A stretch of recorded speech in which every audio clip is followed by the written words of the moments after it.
आम्ही महाराष्ट्रात राबवण्याचा प्रयत्न करतो आहे।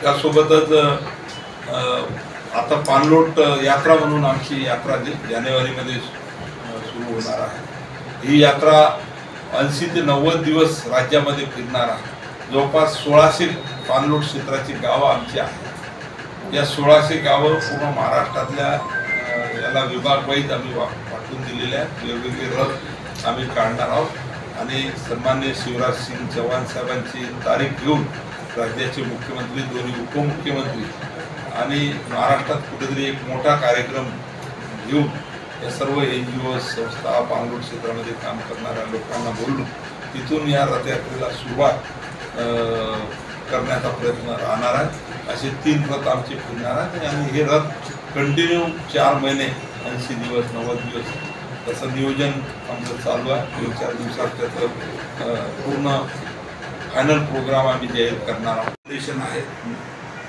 सन्माननीय नाना पाटेकर असेल, मग नाना सुरे असेल, हे चांगलं काम नाम फाउंडेशनच्या माध्यमातून करतात।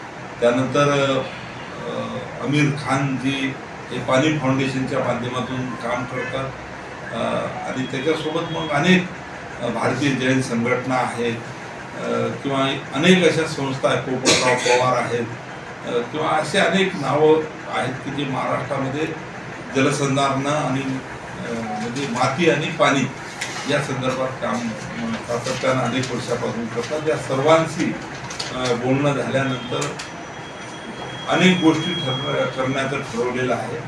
100 दिवस खरं तर आमच्या असा एक सुरुवातीचे आम्ही कामाचे ठेवलेले आहेत माननीय मुख्यमंत्र्यांच्या आदेशानुसार आणि त्यामध्ये पाणलोट खरं तर या भूगर्भ जलसंधारण विभागामध्ये पाणलोट असतील, आदर्श गाव असतील,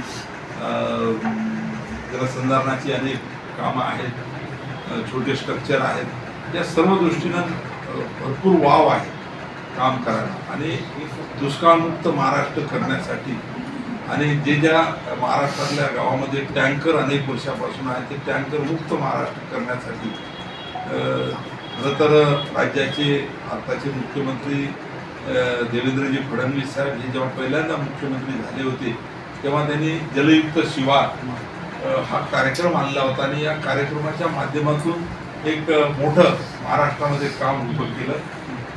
त्याचा फायदासुद्धा झाला। मधल्या काळात मग हे काम ब्रेक झालं होतं।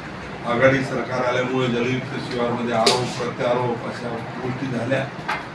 परत शिंदे साहेब मुख्यमंत्री झाल्यानंतर आणि देवेंद्रजी उपमुख्यमंत्री झाल्यानंतर परत जलयुक्त शिवार टप्पा 2 हा कार्यक्रम आम्ही सुरू केला, पण त्याची गती फार काही तेव्हा नव्हती।